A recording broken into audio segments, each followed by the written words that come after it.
Mga kababayan, sa pagpaplano ng biyahe sa Semana Santa, huwag lang ang transportasyon ang paghandaan, kundi maging ang lagay ng panahon. Lalo't parami ang bilang ng mga lugar na posibleng makaranas ng damang init na nasa danger level. Kaya naman, alamin natin ngayon ang update sa lagay ng panahon mula kay Pag-asa Weather Specialist Veronica Torres. Magandang araw, Miss Naomi, pati na rin sa ating mga taga-subaybay sa PTV4. Ngayong araw, asahan nga natin itong frontal system na magdadala ng maulap na papawirin at may mga ulan sa Batanes, Cagayan at Apayao. Easterlies naman magdadala ng maulap na papawirin, mga kalat-kalat na pag-ulan, pagkidlat at pagkulog sa Zamboanga Peninsula, Basilan, Sulu at Tawi-Tawi. Samantalang easterlies, asahan natin na magdadala ng bagyang maulap hanggang sa maulap na papawirin at may mga isolated na rain showers or thunderstorms.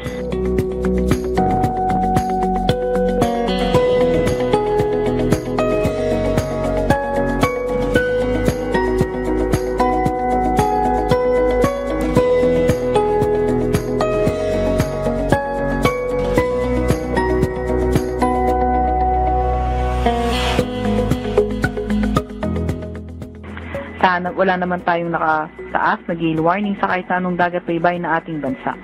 Wala rin tayong namomonitor na low pressure area or bagyo sa loob or malapit sa ating Philippine Area of Responsibility. Update naman sa heat index, asahan natin posible nga umabot ng 41 degrees Celsius sa Quezon City at 44 degrees Celsius sa Naiya sa may Pasay City.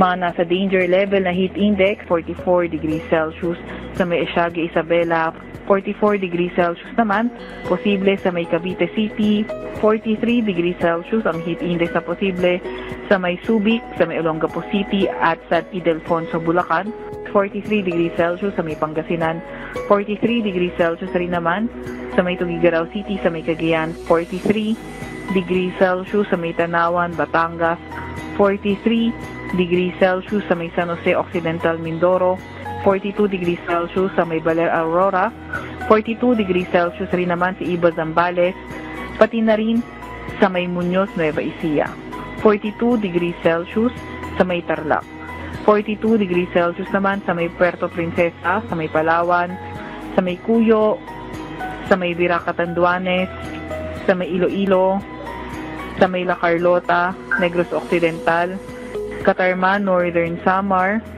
Dipolog, Zamboanga del Norte, 42 naman sa may Zamboanga City, Zamboanga del Sur, 42 degrees Celsius sa may General Santos City, South Cotabato, at 42 degrees Celsius rin naman sa may Butuan City, Agusan del Norte.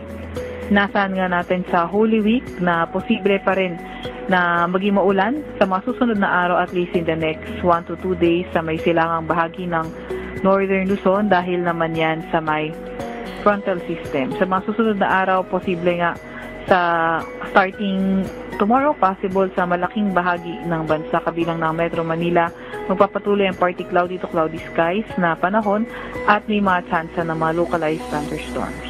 Ito po pala ang update sa ating mga tap.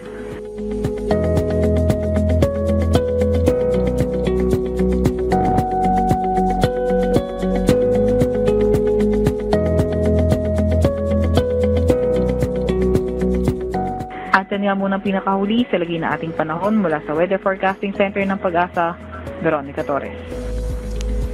Maraming salamat, Pag-asa Weather Specialist Veronica Torres.